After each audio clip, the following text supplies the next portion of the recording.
un petit retour sur la partie récupération et juste pour mémoire, donc la société Climalife, ça fait bientôt 150 ans que on est au service de l'industrie, du froid.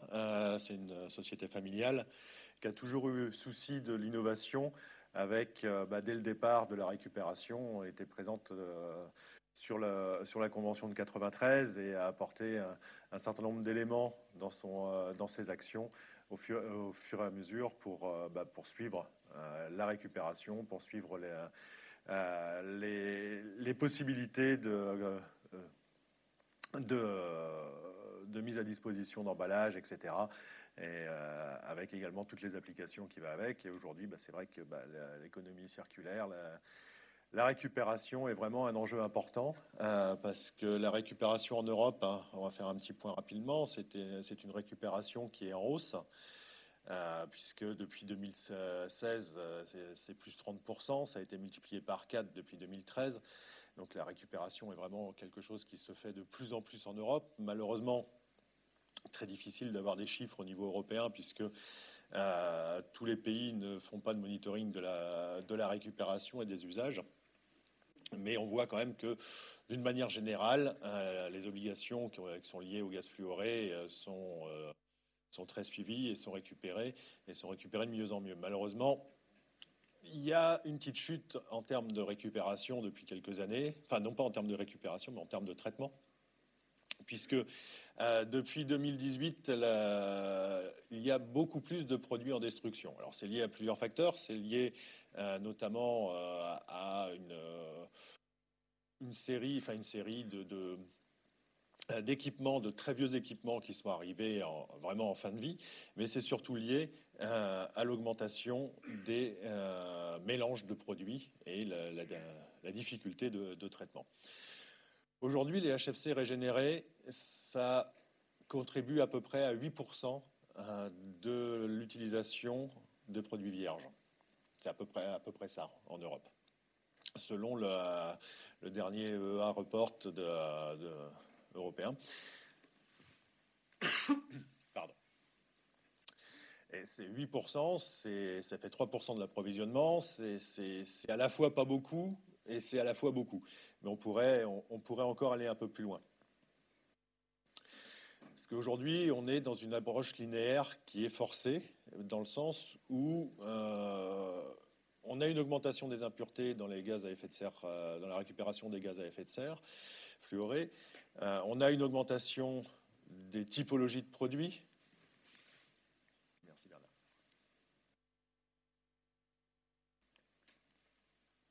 On a une augmentation des typologies de produits qui, par rapport à cette diversité, ça complique une récupération sélective, même si la France a toujours des très bonnes pratiques en termes de récupération sélective, puisqu'il n'y a absolument pas de mélange, ou du moins moins de mélange en France que dans d'autres pays européens sur la récupération. Et comme je disais tout à l'heure, il n'y a pas d'obligation de déclaration annuelle des quantités récupérées, recyclées ou régénérées. Donc on n'a pas toujours les bons chiffres. Et les pays n'ont pas non plus, ne suivent pas toujours la hiérarchie de traitement qui est dans la directive déchets européenne, où on a en principe une obligation de recyclage et de régénération avant la destruction. Après, il y a une autre problématique qui rentre en ligne de compte, c'est la technologie et les coûts importants de traitement, puisque on est sur des mélanges complexes aujourd'hui, et les technologies de régénération doivent évoluent. Maintenant, devant la multiplicité des mélanges, des blends et des produits que vous pouvez avoir en proposition par les différents distributeurs, on a une problématique également de quantité pour régénérer. Moins on a de produits, plus la régénération coûte cher. Donc aujourd'hui, les nouveaux fluides frigorigènes, ce sont des HCFC, ce sont des HFO, ce sont des hydrocarbures, ce sont des CO2 qui sont bien souvent dans les blends tous mélangés. Donc ça complique beaucoup. Il y a la problématique de l'inflammabilité, il y a le nombre de produits, comme je disais tout à l'heure, mais surtout, il y a la création lorsqu'on n'a pas une sélection, une récupération sélective, il y a la création de mélanges azéotropes ou quasi-azéotropes dans les bouteilles. Ce qui complique d'autant plus la régénération et le retraitement des produits, puisqu'on peut avoir des mélanges azéotropes bon, binaires, ça c'est assez classique, hein, mais on peut également avoir des trinaires. Donc c'est vraiment quelque chose qui pose souci au niveau du traitement et qui pose souci à la fois en termes technologiques, mais également en termes de coûts. Et aujourd'hui, les besoins en produits et en substances sont diverses. Maintenant, la régénération des déchets de fluides frigorigènes et de fluides fluorés d'une manière générale, c'est très important par rapport à la pérennisation des installations, mais c'est également, on l'a vu tout à l'heure sur les slides européens, c'est important pour limiter les émissions de CO2 du fait qu'on importe moins, on produit moins de produits vierges. C'est quelque chose qui est très important également par rapport à ces émissions-là. On peut être sur une économie circulaire complète et non pas sur une économie linéaire ou quasi linéaire avec une récupération, une réutilisation, une destruction. À partir du moment où on est sur des fluides fluorés, d'une manière générale, à chaque fois qu'on les récupère, si la technologie le permet bien entendu, on a une solution de traitement sur ces produits. Donc on participe vraiment à la diminution des émissions. Ça peut être utilisé jusqu'aujourd'hui, jusqu'en 2030 dans les installations pour la maintenance et l'entretien. Alors quand je dis jusqu'en 2030, c'est pour les fluides à fort GWP. Si on vient traiter un HFO, bien entendu, il n'y a pas de limite. Ou d'autres produits dont les GWP sont faibles, il n'y a pas de produit, il n'y a pas de limite. En revanche, ça augmente également la disponibilité des produits, et ce qui permet d'avoir moins de tentations au niveau des fluides illégaux. À partir du moment où vous avez du produit disponible, logiquement, les gens devraient être moins tentés par les produits illégaux. Après, la régénération, il y a une élimination d'impuretés, ça vous garantit quand même la composition du produit, puisque c'est validé par une analyse par rapport aux spécifications d'origine, et ça garantit également les performances du produit que vous mettez dans la machine. C'est quand même une sécurité à la fois pour les biens et pour les personnes. Alors aujourd'hui, je représente Climalife, donc je vais un peu parler de ce que l'on fait, parce que je vous parlais tout à l'heure d'innovation. On travaille avec des partenariats des centres de recherche français et européens, principalement France et Espagne, mais on travaille avec beaucoup de centres de recherche pour développer des nouvelles technologies de retraitement, parce que ce sera très important pour l'avenir, à la fois pour les émissions, puisque le traitement aujourd'hui d'un fluide est inférieur en termes d'émissions de CO2 est inférieur aux émissions de CO2 de l'incinération. Donc il est beaucoup plus intéressant pour l'environnement de retraiter ces produits. Donc on a développé des brevets pour le traitement des gaz à effet de serre fluorés dans beaucoup de domaines. L'objectif étant pour nous de traiter vraiment des déchets de sources multiples. Quand je disais tout à l'heure que la France était leader sur la récupération sélective, c'est vrai pour le monde du froid, le monde de la clim, les HVACR d'une manière générale. Ça va être vrai pour des produits comme le SF6, mais ça va être beaucoup moins vrai dès qu'on va arriver à un niveau inférieur comme les déchetteries. Dans toutes les déchetteries, tous les produits sont mélangés. Et ça pose énormément de problèmes au niveau du traitement, comme je disais tout à l'heure, avec la création de mélanges azéotropes ou quasi-azéotropes. Et l'objectif de toutes les études que l'on lance actuellement, c'est vraiment de traiter les produits vraiment de sources multiples et d'offrir la possibilité de régénérer les produits, quelle que soit l'origine. Alors on a pour ça également des techniciens sur nos sites de production et qui sont à même d'accompagner les installateurs aussi bien sur du démantèlement que sur de la récupération classique, quelle que soit la typologie de fluide, avec nos équipements d'usine. de façon à gagner du temps et de l'efficacité, vraiment avoir un inertage des installations lorsque l'on intervient. Aujourd'hui, je vous parlais d'éléments spécifiques tout à l'heure. Alors le SF6, ça vous touche moins, mais ça fait partie des gaz à effet de serre fluorés. On est les seuls à régénérer sans dilution ce SF6, et ça permet. Le SF6, pour ceux qui ne le connaissent pas, c'est un gaz diélectrique. Ce gaz, un gaz qui est utilisé dans les transformateurs, dans les centrales, dans les centres, les gros transformateurs comme dans les petits, mais c'est également utilisé dans les éoliennes. Et c'est un gaz qui est important, pour lequel on est encore en train de trouver des alternatives. Il a malheureusement un très gros GWP, donc c'est important de pouvoir le régénérer pour éviter la production de produits neufs. On a développé des brevets là-dessus, par exemple comme le Clip and Use, qui est une connexion qui permet un zéro fuite absolu sur ces produits-là. On a également un brevet sur le traitement des aérosols pharmaceutiques, puisque nous, on n'a plus le droit d'utiliser certains fluides fluorés avec un GWP. Maintenant, la recherche en pharmaceutique prend énormément de temps et il ne faut absolument pas que les propulseurs d'aérosols viennent contrarier les agents médicamenteux qui sont dans ces aérosols.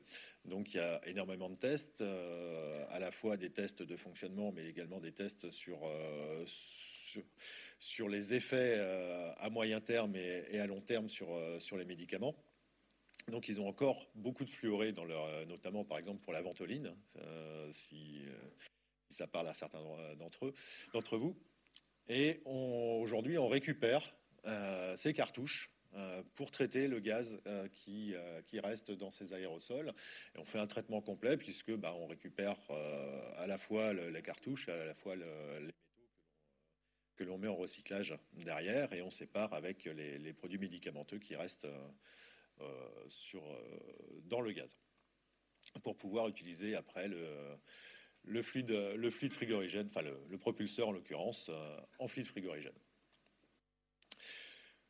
Notre objectif, c'est d'augmenter les quantités de produits régénérés disponibles sur le marché. Ce sont des produits hors quota. Par contre, pour ce qui est de la France, et comme nous, toute cette partie-là, et une grosse partie qui est faite en France, c'est tracé. C'est également tracé sur nos autres sites dans les autres pays, mais il n'y a pas toujours malheureusement l'obligation de reporting. C'est sécuriser les performances, c'est pérenniser les installations existantes d'un point de vue économique, surtout en cette période Covid où il y a eu des effets économiques importants. Et bien entendu, éviter la production de produits vierges au profit du produit régénéré lorsque c'est possible. Et on va vraiment accélérer sur une économie circulaire de nos produits, et quels que soient les produits que nous mettons sur le marché. Dans ce cadre-là, Climalife a signé la charte SME Climate Hub l'année dernière en tant que Green Solution Provider, avec l'objectif de net zéro carbone 2050 et 50%. Je vous remercie. J'ai été assez rapide. Merci Laurent. Merci. Merci, on a pris du retard. Est-ce qu'il y a une, deux questions? Eric.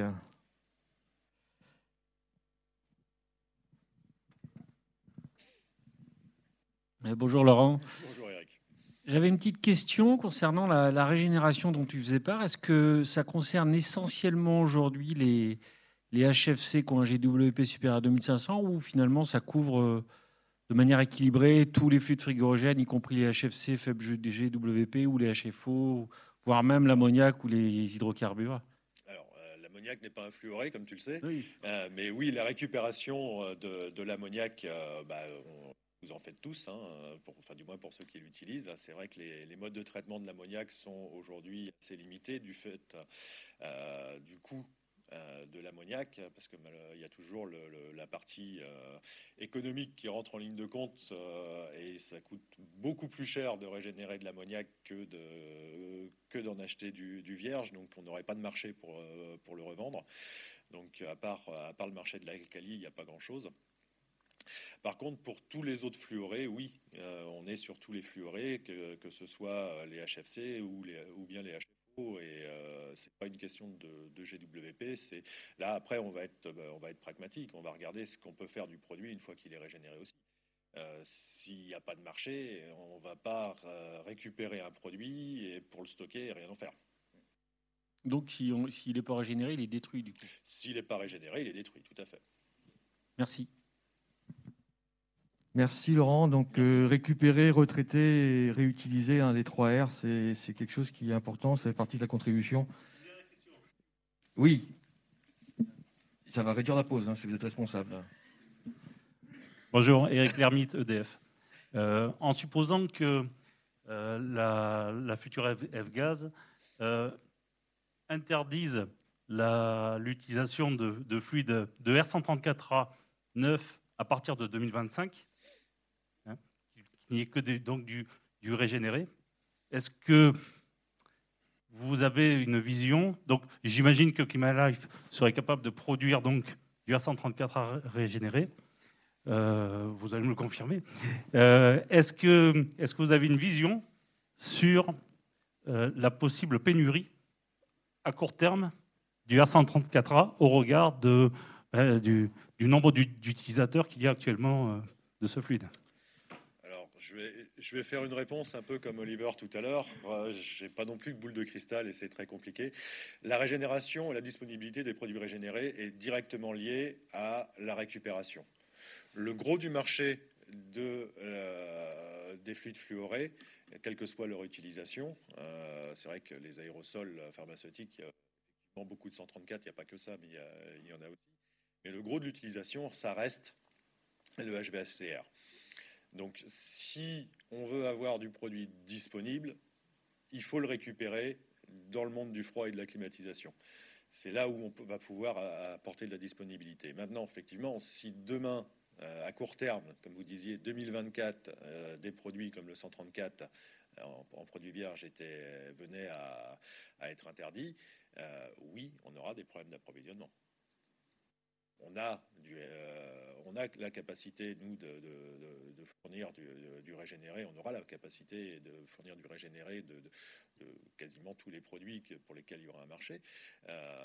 Maintenant, si les interdictions arrivent très vite, les capacités à la fois pour vous de récupération et pour nous de traitement, parce que ça se fait pas comme ça non plus, ça prend un peu de temps de traiter les produits, ça mènera effectivement à des possibles difficultés d'approvisionnement. Mais dans quelle mesure?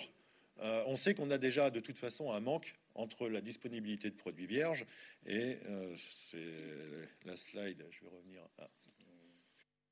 Je peux plus. J'avais une slide tout à l'heure où il y avait un petit graphe où il y avait la différence entre les quotas F-gaz et le besoin. On sait qu'il y a déjà de toute façon une différence par rapport à ça, et les pays européens ne sont pas égaux entre eux là-dessus. Il y a des pays qui ont beaucoup plus de pénurie que d'autres. C'est pas un appel à faire du stockage. C'est pas un appel à faire du stockage, parce non, que de non. toute façon, oui, Et c'est la mise en œuvre. Si on suit la F-gaz telle qu'elle a été construite en 2014, c'est pas la mise sur le marché du produit, ça va être sa mise en œuvre, ça va être l'application qui va être liée. Donc le stockage n'apportera pas grand-chose.